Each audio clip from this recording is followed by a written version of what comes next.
Findu sér hvert sólarlag sem þitt hinsta væri. Hi you there, we are in Iceland. My name is Hansína and in this short presentation I am trying to talk about what it means to be an innovative person. And I will start by giving you an example of my own upbringing, because I probably have a very innovative family. So I will give you a couple of examples of what it means to me to be an innovative person. Secondly, I will talk about women in business and entrepreneurship in Iceland as well. And in the end, I will try to give you sort of a little quote of what I see in the future when we talk about creating new jobs.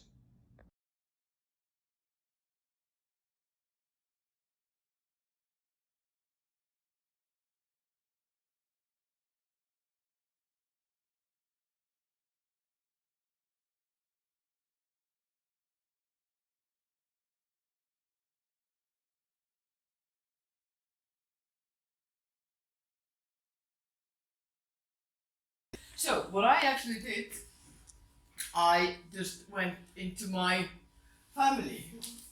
This is the family, and we actually grow up in a very, very innovative environment. This is my family home over there, and as you can see, it's a house with a lot of flowers, with a lot of strange garden, a lot of kids, etc., etc. But this is not all. What we actually did, as you can see here also from my presentation here, this is not just a beautiful house. This was all about business. My mother and my father were very innovative. They basically had 10 kids to take care of. My father, which is typical Icelandic, had 2 before, and then they married, and she came to take care of these 2 kids. And they turned out to get married, and they had 8 more. So we were 10, and my father was actually a student at the time, so there was a hell of a lot to do and to try to make some money for this family. So what did she do, and what did they do? We grow flowers, and we were sent up as a kid with a lot of flowers to sell all over the places. Potatoes. Jesus Christ, how much we hated these potatoes. But we all had, this was all divided into each children.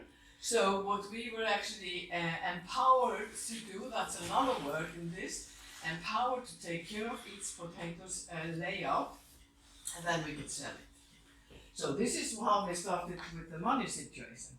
But then, this came even worse. This is an old Icelandic culture and part of our culture in Iceland, family tradition. It's that every year we have this day where you can actually eat a lot of cakes like this. It's called like a ball or something. Yeah, the same. And every kid in Iceland had to have this kind of what we call to actually to slam everybody in the bottom. And if you managed to slam somebody in the bottom, you could get this cake. So all the kids, this is in February, all the kids during the cold, bad winter time, every kid wanted to have stuff like this. And this was sold in the stores. And my mom and dad, with all these kids, Jesus Christ, for them, this was not about having one of those or taking this one. We never ate this one. Reason? We sold well over 10,000 of this here. In the latest year, we were actually producing this. And this was a developing project all the time. We started 1 month before. Soon after Christmas, everything was started. We had to buy the stuff, start to cut it, start to make it, start to do it. My father, he was a builder actually. He made some boxes with hole in it, and then they had to have hands on it, like handles, so we could go to all the houses and we start knocking on doors. Would you like to buy something like this? And then for mom and dad, this was not enough. No. They started to market everything into all the bigger store, and then the business was running. But we thought this was just a typical thing. Everybody grew up like this. I mean, there have to be some places where you create money, right? So when all this family here the people that I showed you here before, when we actually grow up, this one here, there's 8, 7 out of 8 has their own company. A definition of creative thinking, we have a lot of, and Yuka knows all about this, we have a lot of information about what it means, and we can Google this all the time, what it means to be innovative, creative thinking, this and that. And yes, here you have a great example from one person. She's very creative. She has built up a whole hotel with this. These are old Icelandic books. She used them for recipes, not the inside of the book, not the content of the book, but the book themselves are used to tell you the way, instruction, this is room number 22, room number 24, so on and so on. So they're actually not using the content, but they are using the book themselves. And this is just old boxes, which is from, you know, when you have something cooked down in the boxes and you have to open it up. So she created the boxes, she put something nice on top of it, put this on the wall for her breakfast table. And she has a hotel for 45 people. This is, of course, a very smart, innovative thinking.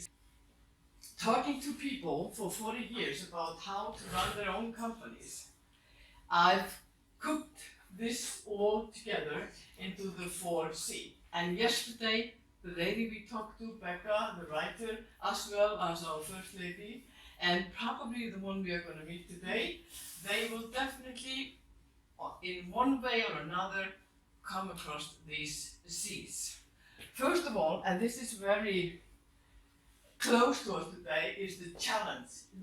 Usually when people are innovative or if people are starting to do something, there's some challenges. Just like, I really wanted to do that, she said yesterday.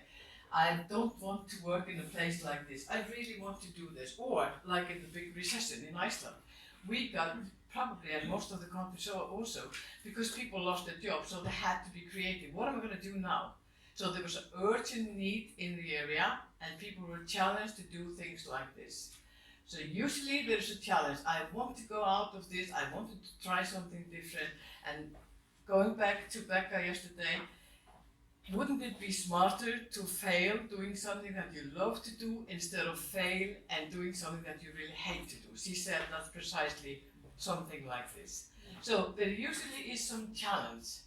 Challenge is something that actually gives you the speed to do things. And in Iceland, in our Great Recession, almost 10 years ago, there was a huge challenge. People started to really look upon their environment in a very different way. We really need to do something. So challenge is usually in the picture. Confidence. People said that, and there has always been a debate about this. Do you have enough confidence? Why is this needed? Confidence is extremely important for everybody, and that's something that we, for example, learn in our environment. Just like Becca said yesterday, we actually thought, honestly, that we could do anything in the world. We all grow up like that. That was a very typical, this would be a typical dinner situation in our home, not like a guest, because we had always a lot of friends, the whole family. We didn't have so much money, but we created the money. But there was always this discussion about, yes, of course, would you like to be a doctor? Would you do that? Would you like to do this and that? And everybody was sort of motivated to do that. They had all this strength to do it. So confidence is crucial to believe in yourself, your thoughts, ability, strength, and of course, support. Creativity, the ability to have lateral thinking, to see or to do something out of the box, to overcome obstacles, and some sort of finding new strategies. This and the next C we are going to talk about is also what Becca said yesterday. She said, yes, I learned from this. She called it detours. All my detours had taught me something. And I'm glad for the detours. These detours, don't get me wrong, this is not a simple thing to be an entrepreneur or woman or to run a company. And Yuka said this yesterday, I'm going to come back to that again. To go to these detours, I also put a picture on the wall here from two of our projects, mine and Jon. Before I met him, he was the one who actually started up the first chicken takeaway place in Iceland, in north of Iceland, of all places. And as you can see, this was in 1985. And everybody said, are you crazy? You're going from very, very small good jobs and you are going to start a takeaway chicken place in north of Iceland? Are you insane? But he had the challenge. The challenge was, he was young, he wanted to do something. And when I met him 20 years ago, we started this company in Backview. And as you can probably see, if you will study this maybe on the break, this was actually old school here in southwest of Iceland, totally empty. There's been a lot of attempt to do something there. Everything died, and I had just recently, before I met you, bought a share in this house for my seminars. And then everybody who were my shareholders, they actually bailed out. This is terrible, we can never do anything there. But we built up a luxury hotel there. It was #1 on TripAdvisor all the year we were running it. It was the best hotel in Iceland. And for me, this was a huge challenge, and it was a very, very educational detour. And after the recession, we totally got bankrupt, totally broke, lost everything we had ourselves. So when I'm talking about detours, this is not an easy piece of cake. So you have to be, if we're talking about women and entrepreneurship or entrepreneurship at all, just like Jukka said yesterday, this is, and I quote him, self-employment, a lot of work with little or no money. This is what it is. Even when you're running a big company like we were doing with 25 people. So when I say that the third C, to be creative, when you're broke or when something's failing, we didn't fail in that sense. We failed by doing something we love to do. We were in love at the time when we started, still are, it's still sexy. But we were in love with the work we were doing. We really loved to do this. We had to come up with a new strategy, and this is also what everybody has to do. And the latest C I'm going to talk about here is that we have to accept changes. And everybody who is actually in this field which we are talking about, they have to actually welcome changes. And this is a very difficult part. Especially when you get older, people don't like changes. I do seminar about change management all the time. We actually hate changes. We like to be in the safe air environment. It's cozy and nice and keep me close. So when I'm talking about changes, I'm also talking about this very difficult thing, which is implementation. And when I'm training people in business and starting up their own company, I usually say this. I think Gita did this yesterday. Yes, you get 1 point for a great idea. But in order to really make money out of it, it takes 99 times more. So to get a great idea, that's easy piece of cake. But to implement it into really successful stuff, money stuff, so you're happy with it, that's 99 times more. Of course, this is more like a legendary to say this, but there's a lot into this. So changes and implementation to how to learn new things and how to actually seek professional help. This is extremely important. And most of the entrepreneurs that I've worked with throughout the years, they have been great in the first 3 C, but the latest one, to actually deal with changes and to seek professional help, because we are entrepreneurs, we are so smart, we are so clever. This is not reality. We really need professional help. And this is also where a lot of people start to fail, because they don't think that they need to have some professional help in this.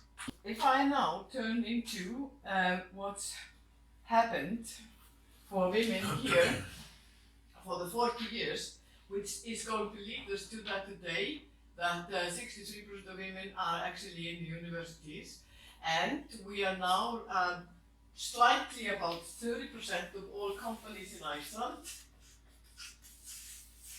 are owned by women today, growing. But what did we do? How did we actually come to this situation? So what I found out, and then, like I said, I was part of this history, we had diverse seminar. We need to have women starting their own companies because we always talk about the good things, not about the bad stuff. So we need to start women working their own companies. We formulate a network around 1982, which we call the NET, and in 1985 we did a research of the women who had actually attended to all the seminars over there. And then we found this interesting conclusion. 78% of all the women who had actually attended the seminars for starting up their own businesses, 78% did what? After the seminar. What do you think? What? No, open the business. Sorry? Open the business. No. No. Precisely. Nothing. Yeah. Because this is what I was telling you. It's so easy to get an idea. I should start my own businesses. That's great. But then they really went into heavy seminars about this, and we talked about and they were taught about all the different aspects of running a business. And this led to very few of them actually starting up their own businesses. Actually, only 22%. And today, we are approximately 30%. So this means, this is just for the Icelanders. This is what we were doing. This is in Icelandic, so this is the typical stuff. This was always a news matter. When we were doing a seminar for women in business, we were always in the news because there were so few women who actually started up their own businesses. So we didn't give up. So in 1999, we started up with the Women in Business, or what we call in Icelandic FKA, which is was in the beginning this. And this was actually, as you can see, this we started this huge organization / network in 1999 after being fighting for 20 years for support to women in business, to have governmental support, to have professional support, blah, blah, blah. And this is the first board of the association, which I joined and started up for approximately 10 years. This was actually the goals, and here's the goal. Because somebody was saying yesterday about the connection, how we can do this. Our association is well connected all over the world. And so we have connection with the Baltic women, we have connection with all the Scandinavian, we have it on the global level. One just here interesting finding, this question, why?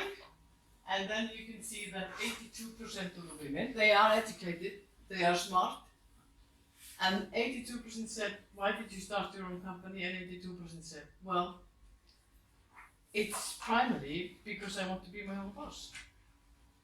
So it has to do with independence, and of course has to do with having the competence to do that. And also we have a little bit here. You can see that we are not still on par with men when it comes to the banking situation or money situation. So we still think that like for example, when I started my own company, the first question I got, what does your father do? And this was in 1983. The good news is this. Absolutely fabulous ladies we had as a role model. And remember, like I said yesterday, role models was for her extremely important. So you guys have to be the role model that we need in the future. Whatever age you have or are, women as a role model are extremely important. And not only that, you see this guy, Joseph Collin, he is from this absolutely marvelous institution, MIT, in USA. And he has a very good, a very well grounded information like this. And I'm going to leave you with this information from him. So he said, this is especially for me. He said, the women up to 50 years old are likely to start the most innovative business in the future. And why? And this is his argument. And this is not just what he came up with. This is based on years and years of resources. And if you think about it, it's pretty true. Women do have, like this seminar, and we are now working in 6 different projects. 80% of everybody, and I only have one project because I'm the only woman, but 85% are women in all these projects. What are we doing? We are creating network. We are creating something like a support. We, not only by sitting and listening to each other, but we are also thinking, okay, in the future I might da da da da. And also, what he's saying? He's saying that women, they use the internet not only for shopping, but also for exploring. Yeah, you can check out this thing. Even people who are 60 plus or something, we are actually using the internet. And this, having the leader of the home economy for all these years, and we still are, women buy the cars. Men may actually create the money for it, but it's not going to be bought unless the women are agree. I really love this one, he's red. It's not based on what we think is the best machine or something, but he looks so nice. Let's have this one. So they are actually, we have extremely lot of power, but since we also have a network throughout the family, we are also the people who can check out what is actually missing, needed. So when it comes to being innovative and an entrepreneur, women today and in the future, they will say, hey, this is needed because my parents or because my sister or because my brother or because my friend needs this. So we start creating things. And then we see, we knew there's a market for it. So without knowing it, we are collecting knowledge, working on our 4 C's, and we might be the strong leaders in our family, in our neighborhood, in our network for the future.